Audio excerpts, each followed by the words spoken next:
Le Procasef est un projet cadastre et sécurisation foncière qui est financé par la Banque mondiale et qui est ancré au ministère des Finances et du Budget.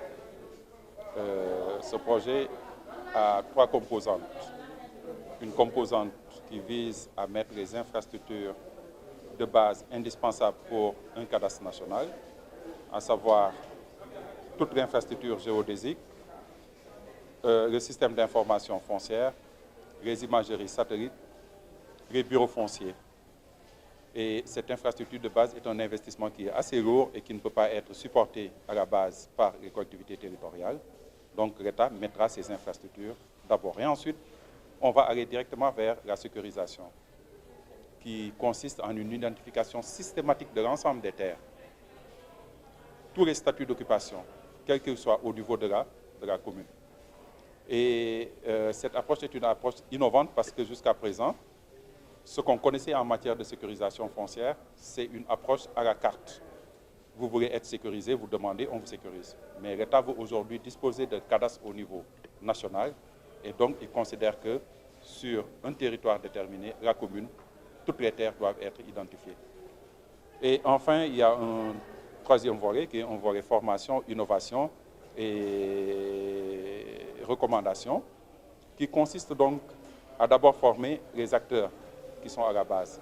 Parce que quand on met en place de nouveaux outils, de nouveaux processus de sécurisation foncière, il faut former les gens qui vont les utiliser et les destinataires pour assurer une pérennisation du projet. Parce qu'on a vu, beaucoup de projets sont passés ici, mais à la fin de ce projet, les outils et tout ce qui a été mis en place est parti. Donc n'a pas été pérennisé. Je l'ai dit tantôt, ces projets étaient des projets qui étaient un peu localisés géographiquement. C'est des projets qui se déroulaient dans 9 communes, 5 communes. Et c'est des projets qui ont fortement impacté quand même la sécurisation foncière et le développement agricole dans ces zones. Le gouvernement a jugé nécessaire que ces expériences sont assez probantes pour être mises à l'échelle au niveau national. Et c'est pourquoi il a considéré qu'il nous faut d'abord commencer par un groupe de 136 communes et ensuite étendre cette expérience sur les 500 et quelques communes qui restent au niveau national. Et ce qu'il y a aussi comme autre innovation, c'est qu'on ne va pas simplement sécuriser. Il y a toute une gouvernance foncière autour de la sécurisation foncière à développer au niveau des acteurs, au niveau des outils, au niveau des procédures qu'on devra mettre en place pour que ce qui est fait soit pérennisé.